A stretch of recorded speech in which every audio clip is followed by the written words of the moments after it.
Oh my I hope it God. helps to release. She just don't want to end up like mommy. Oh, hey, YouTube. Hello, you. Hi. Yeah. Yay. We missed you last week. Yes, and I know you missed us as well. Welcome to the Love Healing Room. Yay. We're back. We're back. And we're talking about types of dating and what they mean. Yeah. It's been really, really good. We just came off an awesome show. We had some good feedback, some good sharing, some funny stories that were told, and some deep reveals. Yeah, some deep reveals from one of our audience members. It was good, as always. Again, as always, choose the good book. Mm-hmm. Mastery of Love. And we talked about the fear, the fear behind almost all our decision. Mean whether it's good or bad decision, there is always most likely fear behind it. Yes. And what you can do. What you can do. And then we talked about the definition, because our topic was dating and what it means. And what it means, the different type of dating. And I got the definition, and let me just do a quick synopsis on that. There's the first type of dating is just being actively going out and enjoying each other company. And the second type of dating is seeing someone special for a happy ending, meaning a marriage or a happy ending. Isn't it a happy ending? For the purpose of marriage or deep courtship leading to marriage. That's a happy ending. Absolutely. Those are the two types of dating. Definition of dating. And so I shared types of dating as well as types of dating relationships. So let's discuss the types of dating first. So there's online dating, there's speed dating, blind dates, double dates, casual dating, and serious dating. And when you think about the definition that Sherianne just gave around dating versus dating, you know that casual and serious dating, typically casual, you might be dating multiple people. Serious, you're typically in a monogamous relationship, which that carries over to the type of relationships. And monogamous was the first one listed. The second one is polyamorous. We gotta look that one up. I don't know what that means. Open relationships, long distance relationships, casual sex relationship, friends with benefits relationships, and asexual. Now, asexual, we did look up. Yeah, I never would have thought that that's what a thing. Yeah, a thing. But it's a thing. A relationship with no sex. Yes, and the person has no desire or feeling for sex. I don't know. Isn't that in marriages? A lot of marriages have that right now. Maybe after a period of time, with it. But starting off, I don't think so. No, we might be surprised. I don't know. Yeah. I mean, we don't. It's things that we don't talk about that particular thing, so we don't know. Some people may be embarrassed about it. Most people may think it ain't none of your damn business. That it is that particular way. But the generation now is a little bit different. I don't think it's this generation. I think it has always been. It's just I never heard that word. Yes, I never heard that word. That term, right? The term is fairly new, but there's always been people who didn't have a desire to have sex. And I know someone who says that they want companionship, but they don't want sex. You're like, why don't you want sex? And I personally think that is an underlying sign that there's some health issues going on. Personally, I think that we should all want to have sex. She said personal opinion. But there is people who just not interested. They don't like to be penetrated, and they're not interested. And there is people who is lesbian or gay, know themselves as liking the same sex, and choose not to be sexually active. So they fall in the line also. I just want to ask a question to some older ones that's in their 80s and 90s that you still having sex. Yes. I really want to know that particular thing because where I'm at now and where I'm going to be, I still want to be. Well, I still want to have sex. But you see, that's where dating as a whole, and that's why we're having this conversation, because of our generational backgrounds and our thinking around dating. We know that there's different opinions and different styles for different generations. So again, it's important to talk about these things and establish who and where you fit in that dynamic. We also talked about, we had a beautiful experience about growing old and making a decision in your aging relationship and which direction you should go on it.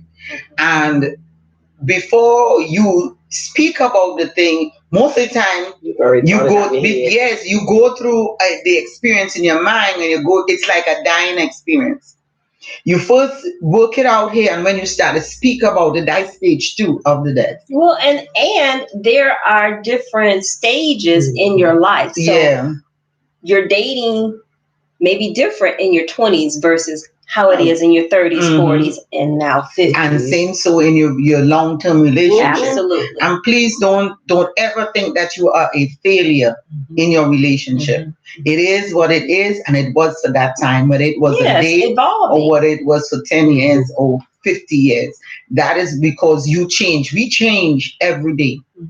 Every day, like we change our skin. We hear about something, somebody, I speak to Jolette and she says something and make me change how I think. I have changed. So when I go home to my husband or my significant other, the way how that person speak to me, or I have a different aspect about things, I have changed from the conversation I have with her. So we change every day. So don't expect your relationship to stay the same. I don't think it should stay the same. It should be constantly evolving, constantly growing, whether that's every year, every 6 months. It's you and your partner. You make that decision with it. But to think that it's going to stay the same in your 10 years, 20 years, 30 years, it's not. And it's all right for it to change, especially if you're still in love. I just love the idea. And so said you're dating. When you're dating also, and when you're going on dates. I may go on a date last week and like the person that meets and enjoy the person company, and go on a date this week and have the same kind of interaction with that person, but I've changed the way how I think. I don't want that person in my life. That date was nice, but I don't want that person in my life. But last week's person was fine. So we change it. Right. And there's one thing that we didn't touch on during the show is couples who have been together, either married or in long-term relationships. It's important for you to set aside time with one another. When you start having children, your careers, maybe your husband works days and you work midnights, and you're passing one another and not having enough couple time. So some couples don't like to call it dating. Whatever you decide to call it in your relationship, it's important that you take time to be with one another. If you don't take time to be with one another, that can cause a serious gap in your relationship. And as we are evolving and changing over the years, you can grow apart. So really consider having some aspect of dating always in your relationship.